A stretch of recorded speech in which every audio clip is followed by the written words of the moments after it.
What if I told you that a simple mixture of three common materials was capable of changing the course of humanity forever?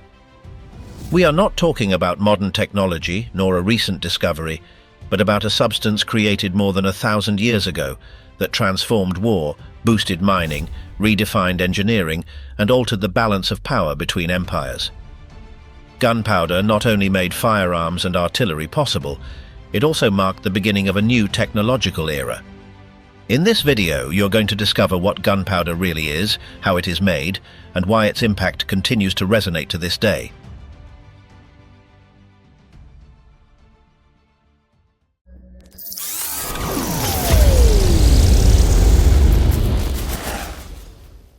The so-called black powder is a chemical mixture made up of three basic components: potassium nitrate, commonly known as saltpeter, charcoal, and sulfur. Although it consists of only three ingredients, each one fulfills a specific and indispensable function within the reaction that allows the explosive combustion. Saltpeter acts as an oxidizing agent. Its main function is to provide the necessary oxygen for the reaction to occur even in enclosed spaces, where the oxygen in the air is not available in sufficient quantity. Without this component, the combustion could not sustain itself with the speed required to generate an explosion. Charcoal is the fuel. It is the material that burns and releases energy in the form of heat and gases. The quality of the charcoal directly influences the power and stability of the gunpowder, as its porous structure facilitates a faster reaction. Sulfur plays a double role. On one hand, it reduces the temperature required for the mixture to ignite, facilitating ignition. On the other, it improves the overall efficiency of the process, allowing the combustion to be more uniform and controlled. The interaction of these three elements produces an extremely rapid release of gases, which generates the violent expansion characteristic of gunpowder. For gunpowder to work properly, the proportions of its components must be very precise. Over the centuries, a formula was established that became the classic standard: approximately 75% saltpeter, 15% charcoal, and 10% sulfur, measured by weight. These proportions are not arbitrary. Even a small variation can significantly alter the behavior of the mixture. An excess of charcoal can cause incomplete combustion, while too much sulfur can make the gunpowder unstable or dangerous. For this reason, manufacturing has always been a task that required experience, care, and technical knowledge. The history of gunpowder begins in China, around the 9th century, during the Tang dynasty. In that period, alchemists and scholars experimented with different natural substances in search of the elixir of immortality. Paradoxically, instead of finding a formula for eternal life, they discovered a mixture capable of causing violent explosions. This discovery was completely accidental. By combining saltpeter, sulfur, and organic materials, the alchemists observed unexpected reactions that produced fire, noise, and light. At first, gunpowder was not used for warlike purposes, but was instead intended for pyrotechnics and festive rituals. Fireworks became an important part of Chinese culture, used to celebrate events, ceremonies, and also to ward off evil spirits, according to the beliefs of the time. However, it did not take long before someone noticed the military potential of this substance. As the years passed, the Chinese began to adapt gunpowder for military uses. This gave rise to the first primitive weapons powered by controlled explosions. Among them were rudimentary flamethrowers, gunpowder-propelled arrows, hand grenades, and the so-called fire lances, considered precursors to cannons. These devices marked the beginning of a new era in warfare. Although they were inaccurate weapons and even dangerous for those who operated them, they demonstrated that gunpowder could radically change the balance of power on the battlefield. Knowledge about this substance did not remain isolated. Through the Silk Road, the information moved westward, first reaching the Islamic world and then Europe. Once in Europe, gunpowder was quickly studied, improved, and adapted.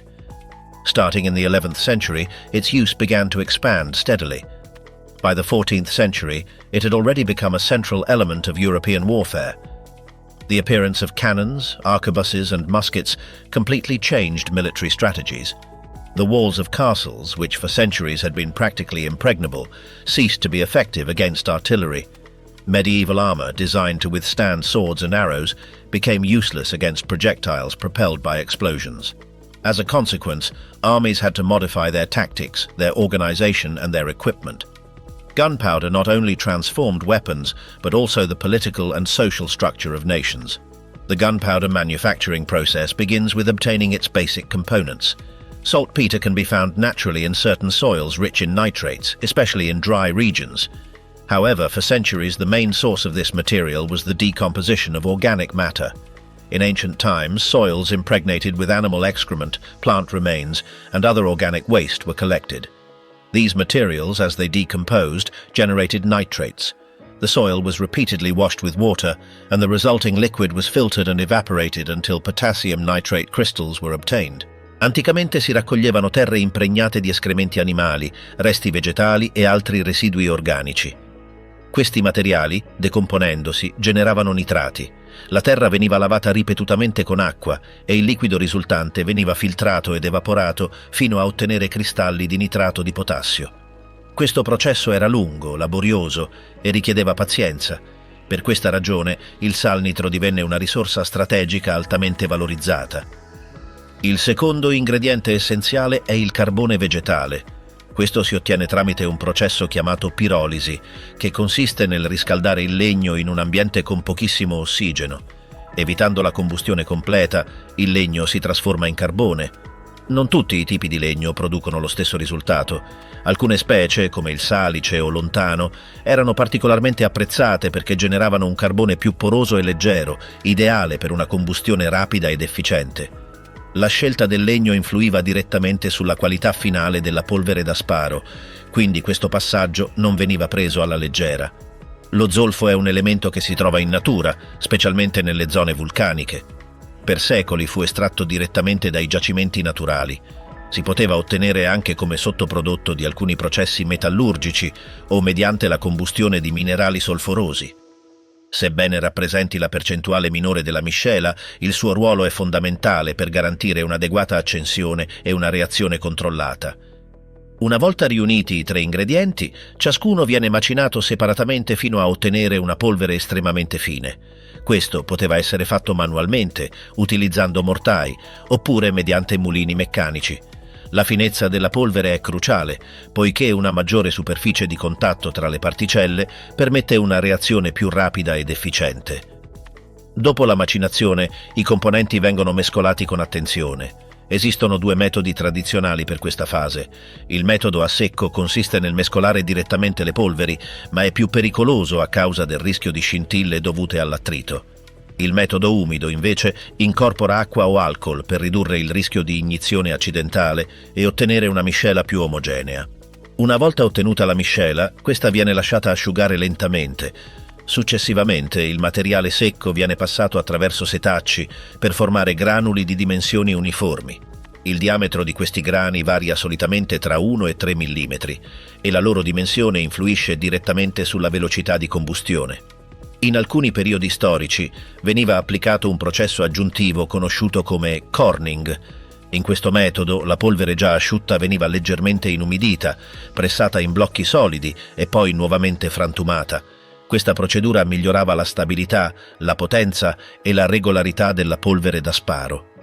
La polvere da sparo, per le sue stesse caratteristiche chimiche, è una sostanza altamente infiammabile e potenzialmente pericolosa se non viene manipolata con estrema cautela.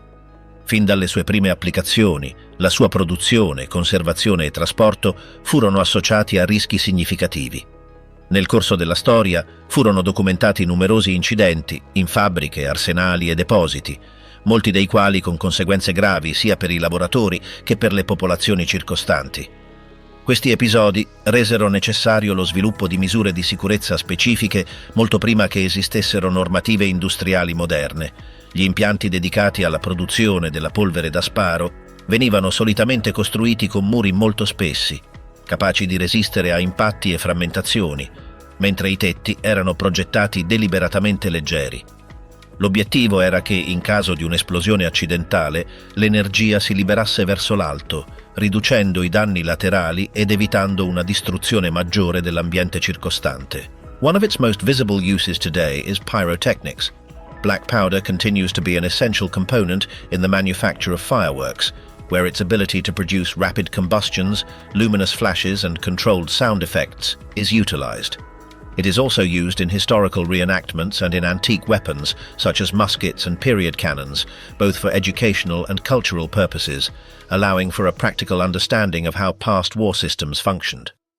In addition, in some regions of the world, black powder is still used in artisanal mining and small-scale excavation work, where modern methods are inaccessible or too costly.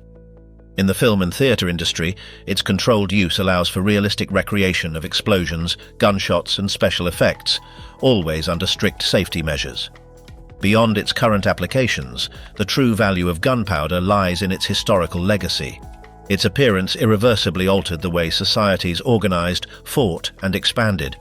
It caused profound transformations in military structures, weakened traditional defensive systems, and favored the emergence of new balances of power. At the same time, it drove advances in engineering, metallurgy, and chemistry, laying the foundations for later scientific developments. Studying the history of gunpowder is to understand how an accidental discovery, born from experimentation and spiritual pursuit in ancient China, ended up influencing politics, economics, and technology on a global scale. Its legacy is not limited to the explosions it produced, but to the lasting changes it triggered in the evolution of human civilization.